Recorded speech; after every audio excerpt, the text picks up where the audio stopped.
Perfect. Whew. All right.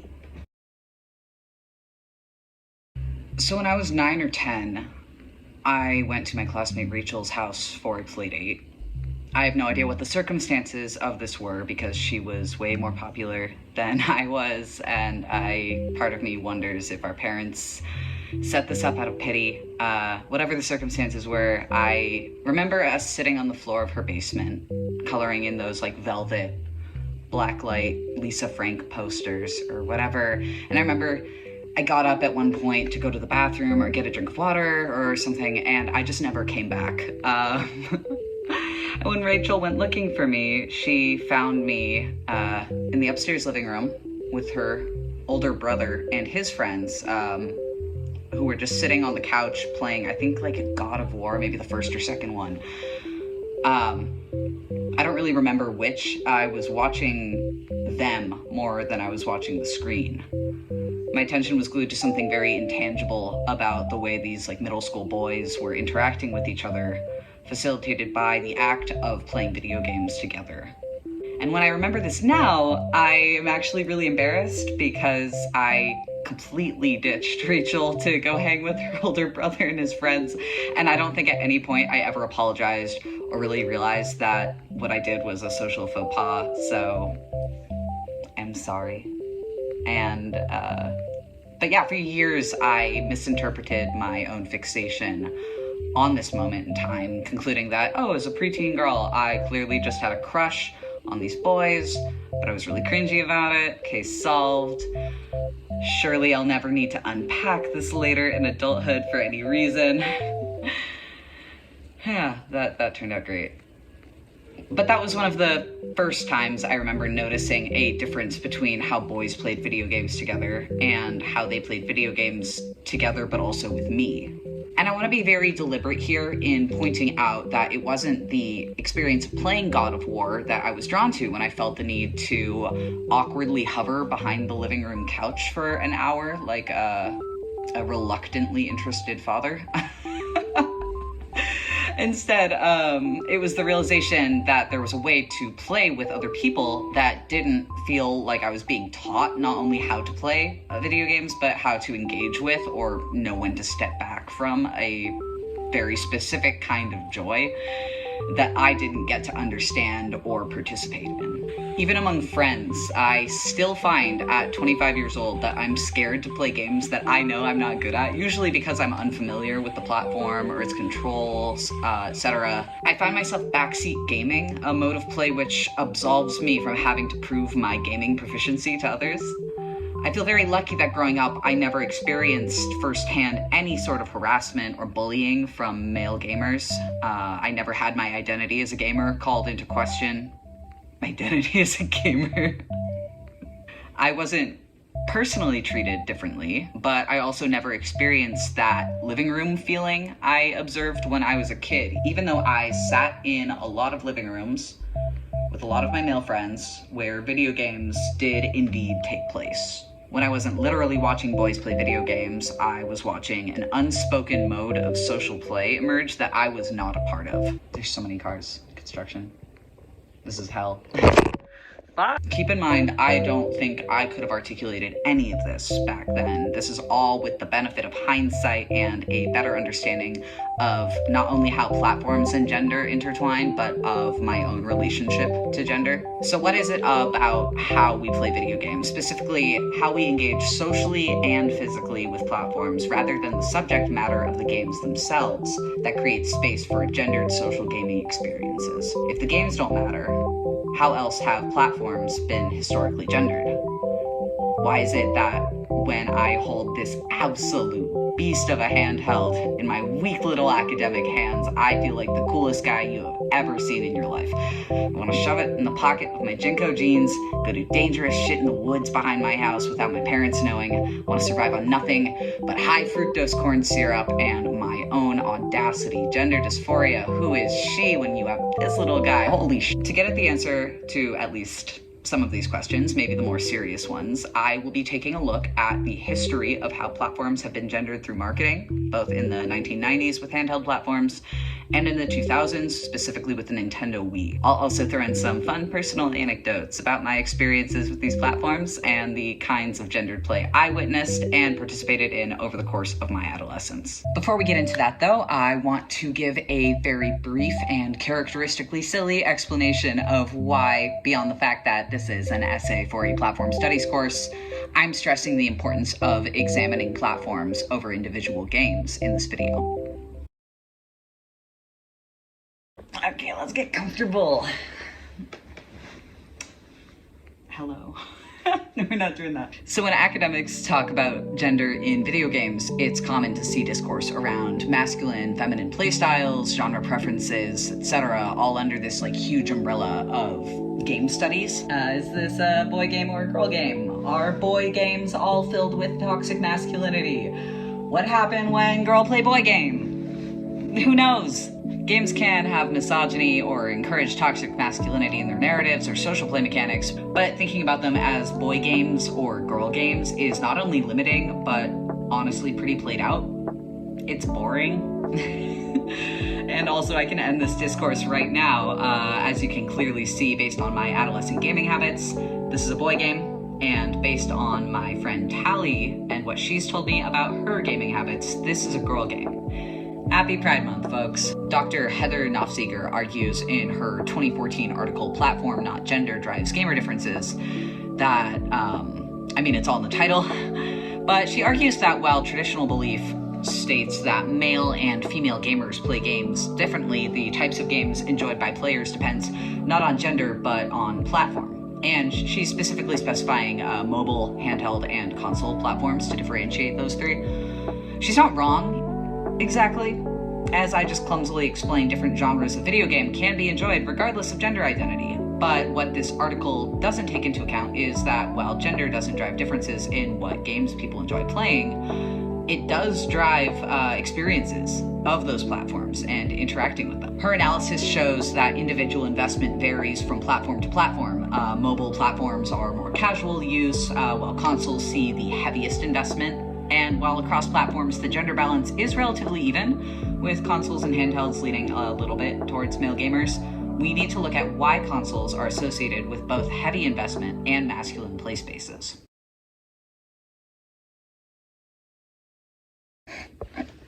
Part 2. Cool. I got it. Now, it wasn't always like this. When my mom was growing up in the late 1970s and early 1980s, gendered social gameplay wasn't as driven by platforms or the way they were marketed. I called her the other day to tell her about this project, and she told me a story that goes entirely against my experience with social gameplay in the 2000s and 2010s. Well, I used to love going to the arcade as a girl because I knew that I was the best at the Galaga game. And I loved when the boys would gather around me and put their quarters up on the machine. And first they'd just go, think I wasn't going to take too long because I was a girl. And then they would say, oh my God, look. And they would gather their friends. And I just felt so powerful in the moment to have the group of boys hovering around the Galaga machine watching me play. Now, I love my mom, and she kicks ass at Galaga, so I'm super happy that she had that experience, which may not have been the norm since by some accounts in the 1980s, girls were already watching boys play video games in arcades across the US. In the late 80s and early 90s, the move to home consoles further shifted gendered gameplay. According to one article, brothers took control of home consoles. That sounds very dramatic. That is a quote. And parents tended to buy consoles more often for male children than they did for female children. This wasn't the case for me growing up. I recognize I had a very unusual childhood with really cool parents. When my parents bought me and my sister Game Boy Advance SPs, they gave me Namco Museum and Pokemon Emerald, but they gave my sister Barbie the Princess and the Pauper. And let me tell you, more fights were had over that game than any other game that we had growing up. And I think it was solely due to the presence of this character who I insisted on playing as every time I got my hands on that game. I didn't even realize, I didn't realize in hindsight how funny that is. Hindsight 2020, I love him. So anyway, in 1988, the CEO of game dev studio Epix, David Morse, did an interview with Compute magazine. When asked what software Epix was producing for girls, he responded that there hadn't been a lot of success doing so. Weird. But he did say that in playtesting, the upcoming game California Games appealed to both boys and girls. I have a hard time with this statement for a few reasons. The first is the very idea of software made specifically for girls. I don't need to rehash this. The second is that having played California Games for myself, I do not believe it could appeal to any person, regardless of gender, beyond a sort of affection for terrible games that miss the mark so hard that they horseshoe back around into being entertaining again. I do have to give it some credit, since the footbag minigame is the most accurate representation of the Bay Area I have ever seen in a video game. Regardless of Morse's comments, I do find it worth noting that California Games was the pack-in game for the Atari Lynx upon the handheld's release in 1989. I didn't name drop the Lynx earlier when I showed a picture of it, but it is a joy to behold. It is also a great representation of the kind of marketing consoles were given moving into the early 1990s. Here is a clip of an advertisement for the Atari Lynx. Note everything about it, please. Oh my god.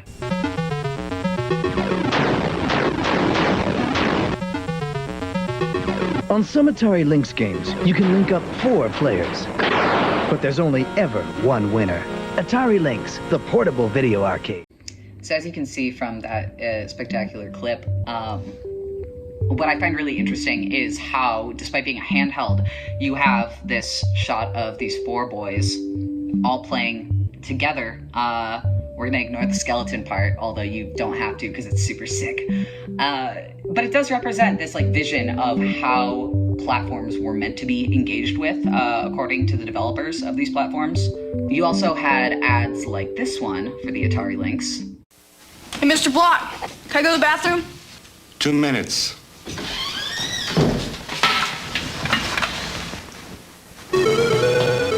Oh, yes! Cut back! Oh, yes, yes! I'm in the tube! Oh, yes, yes! Oh! All right! Introducing Lynx from Atari, the color video game you can get away with. Well, sometimes. So not only does the Atari Lynx represent this very specific era in handheld platform marketing, it also represents a very specific era in pants that people wore, because I don't think that that would be considered a handheld or able to go in your pocket with what people are wearing now. But it is indicative of an era, and I watched a lot of ads from the 90s in my research for this essay. You'd be hard-pressed to find any that include girls or women actually playing video games. That isn't to say that these ads are bad objects by any means. I've learned a lot from them, actually, and taken a lot of fashion inspiration from what I've seen thus far. But they do present a very specific vision, like I said, but they do present a specific vision of what it means to play on these platforms. A crafted space which has little or no room for those outside the target demographic to occupy. I will note that this was all happening either before I was born or when I was too young to play video games myself. So you might ask, oh, Theo, how could these ads shed light on contemporary experiences of gender gaming then? Valid question, for sure, but I have a theory. So the kids who were seeing these ads when they aired grew up. They were just the right age to be the first major wave of internet users who were talking about video games, like ASCII Game Guide internet era, forum posts, all of that. I barely missed it. But this largely cis male demographic paved the way in which we engage with gaming now, especially socially. It wasn't really until the 2000s when companies realized they could make a lot more money if they stopped ignoring essentially half of their possible consumer base that we started to see some attempts in diversity in console marketing. But these attempts ranged from tokenizing to Sony's 2009 Girls Play 2, by the way, initiative, which noted female gamers' interest in portable devices and then decided that the best possible way to market to women was to release this limited edition Hannah Montana Lilac PSP. Marketing to women consisted of aesthetics. Marketing to men consisted of the platforms themselves. Boyhood is produced by and produces the digital imaginary spaces both in games themselves, but more importantly, cultural spaces in which games are played. When a space has been gendered, as the space of video games was for a very long time, rules are established for how to engage with that space, which include the platforms themselves. To return to what I was saying earlier about gendered games, I argue that there were no boy games in the 1990s because there wasn't any marketing towards girls. Boys weren't necessarily being taught that boy games equals masculinity.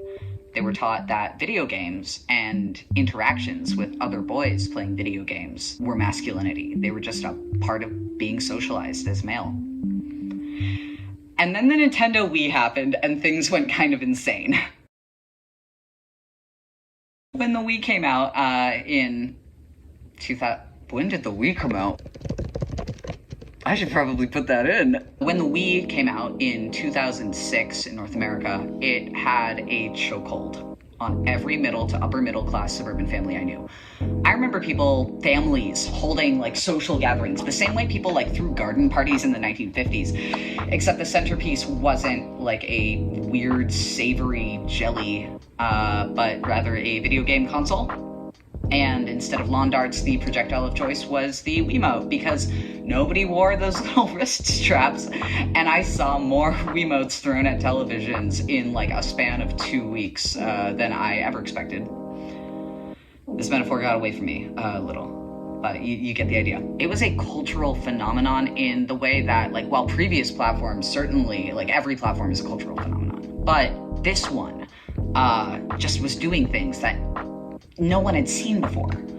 It gave birth to a whole new sort of play that just didn't exist prior to its release. At the same time, the internet got really weird about the Wii. So if you weren't a middle schooler back in the mid-2000s, this was a time when casual homophobia was still pretty par for the course. I'm sure it is now too, just not in the places that I've lived recently. But it was everywhere in the mid-2000s. And the Wii's unorthodox design led to some pretty wild takes that are in hindsight hilarious. Take this series of comments from a Newgrounds forum thread in 2007 entitled, "Playing the Wii Without Acting Gay." I'm gonna read some of these for you. I don't know much about this system, but can you play the games without moving around and acting gay? I mean, it gives you exercise, but I don't play games like that, man. Can you play games like you're using a regular controller? Nope, you gotta be gay. I can play a Wii without using homosexual gestures. It's not too hard. There's so many more. I can't. It's so good. I will note that a few people in the thread were surprisingly cool and not prejudiced, which, considering it was 2007, was very surprising to me. Other users just called OP gay for not wanting to move while playing video games, which is more what I had expected. I'm bringing this thread up not just because it's funny, but because it shows how the Wii's design and marketing shaped audience perceptions of it as a gendered or homosexualized platform. Nintendo marketed the Wii as a system for casual gamers and non-gamers, i.e. families and women who obviously hadn't been playing games this entire time. While the girl games movement of the 1990s sought to promote gaming for girls by stressing the importance of STEM and technological literacy, the Wii domesticated gaming by bringing it back to the living room. Its control scheme, which was a motion-controlled remote and an optional nunchuck joystick attachment, further set it apart from other consoles on the market, emphasizing its distance from established ideas of what playing video games was supposed to be like. A design for everyone. An article about the Wii's appeal to a female-gendered version of pleasure cites queer game study scholar Dr. Bo Ruberg, whose work I've come to know well and admire in my graduate studies. Ruberg notes, as I have, that while seeing female representation in gaming, particularly in platform marketing, is encouraging, the way the Wii was marketed towards new audiences, which is just code for women, ignored the existence of an already established player base.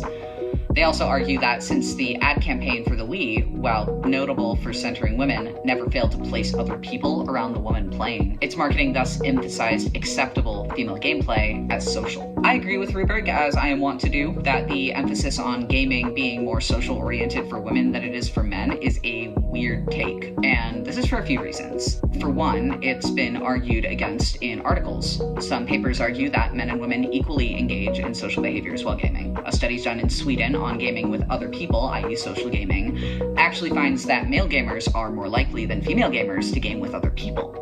Based on my personal experience, especially from what I've seen of male bonding through playing video games together, I'm inclined to believe it. This idea also perpetuates the tired argument that men and women view technologies differently. For men as tools of mastery and efficiency, for women as tools to fit into their everyday domestic and social life. Thinking about technology in these terms hurts everyone by implying that men cannot use technology to make meaningful connections with other men. I will offer this. As a kid, I think that the Wii was the closest that I ever came to feeling like I was playing with my male friends. Despite not owning more than 2 controllers, the energy around the Wii was always electric. I'm inclined to think that despite all the flack the internet gave it for being a feminine console compared to how other platforms are being marketed, I do understand this. I had true moments of joy with my male friends playing the Wii, even when I wasn't actively playing it. I was watching, but not from the outside. Oh, it's so hot in here. Okay.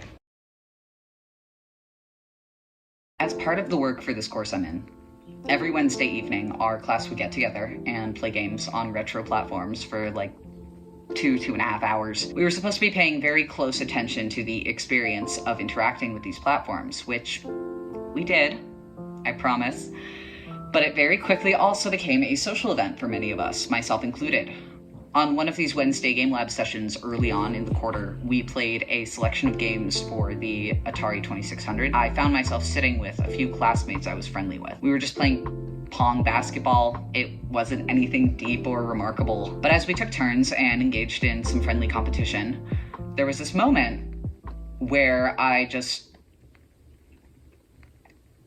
felt, I'm tempted to just simplify it as Pong gave me gender euphoria.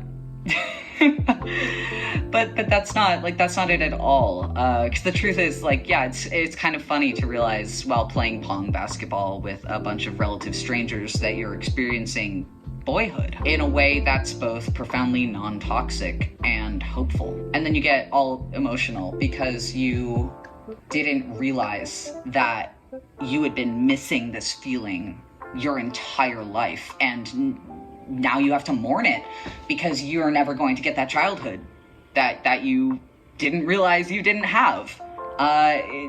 All of that just goes through your head very quickly in this like just moment of like casual intimacy. And there's also just like this like such joy at realizing this and then no longer feeling like something is missing.